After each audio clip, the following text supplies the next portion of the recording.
लश्कर ए तैयबा के टॉप आतंकी सैफुल्लाह खालिद को पाकिस्तान में अज्ञात हमलावरों ने मार गिराया। वो लंबे समय से नेपाल से अपने नापाक हरकतों को ऑपरेट कर रहा था।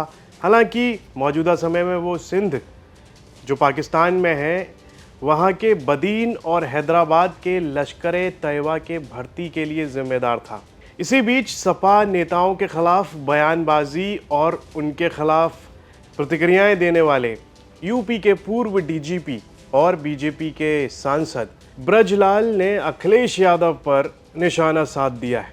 उन्होंने अखिलेश यादव पर तंज कसते हुए एक्स पर पोस्ट करते हुए लिखा, लश्कर का सैफुल्लाह जहन्नुम में पहुंच गया जिसने आरएसएस मुख्यालय नागपुर में हमले की साजिश रची। 28 दिसंबर 2005 को इंडियन साइंस कांग्रेस और 1 जनवरी 2008 को सीआरपीएफ ग्रुप सेंटर रामपुर में हमला करवाया।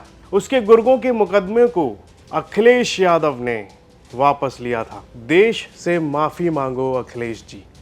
बीजेपी सांसद ब्रजलाल ने एक्स पर पोस्ट करते हुए सीधे तौर पर अखिलेश यादव पर हमला बोला और साफ तौर पर कह दिया कि अखिलेश यादव माफी मांगे। इस पोस्ट में उन्होंने लिखा कि अखिलेश यादव ने सैफुल्लाह के गुर्गों के खिलाफ जो केस था उसको वापस लिया था, उसके लिए अखिलेश यादव को माफी मांगनी चाहिए। अब आपको बता देते हैं कि कौन है ब्रजलाल।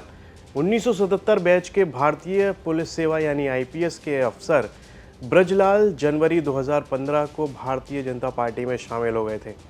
2018 में उत्तर प्रदेश की योगी आदित्यनाथ सरकार ने पूर्व आईपीएस ब्रजलाल को राज्य के अनुसूचित जाति और जनजाति आयोग का अध्यक्ष बना दिया था।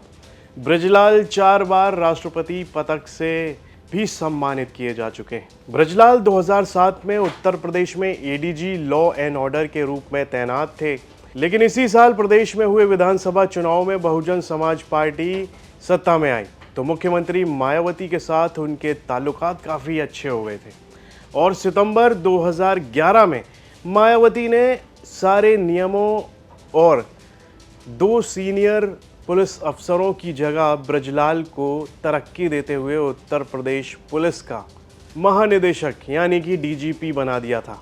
हालांकि वो इस पद पर महज 3 महीने तक ही रह सके थे। 2012 के विधानसभा चुनाव से पहले चुनाव आयोग ने जनवरी 2012 में आईपीएस ब्रजलाल को डीजीपी के पद से हटा दिया था। चुनाव से पहले कई विपक्षी दलों ने उनके डीजीपी पद पर बने रहने की शिकायत की थी, जिसके बाद चुनाव आयोग ने उन्हें पद से हटा दिया था। इस फैसले का भारतीय जनता पार्टी समेत कई पार्टियों ने स्वागत भी किया था। चुनाव के बाद जब अखिलेश यादव सत्ता में आए तो उन्होंने 15 मार्च 2012 को ब्रजलाल की डीजीपी पद पर बहाली नहीं की और उन्हें इस पद से हटा दिया।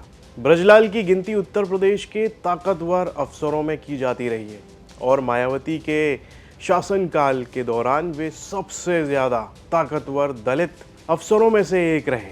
मायावती से नज़दीकियां होने की वजह से कयास लगाए जाते रहे हैं कि ब्रजलाल बहुजन समाज पार्टी में शामिल हो सकते थे, लेकिन सभी को चौंकाते हुए उन्होंने 2015 में भारतीय जनता पार्टी चुनी और वो उसमें शामिल होकर राजनीतिक करियर की शुरुआत की।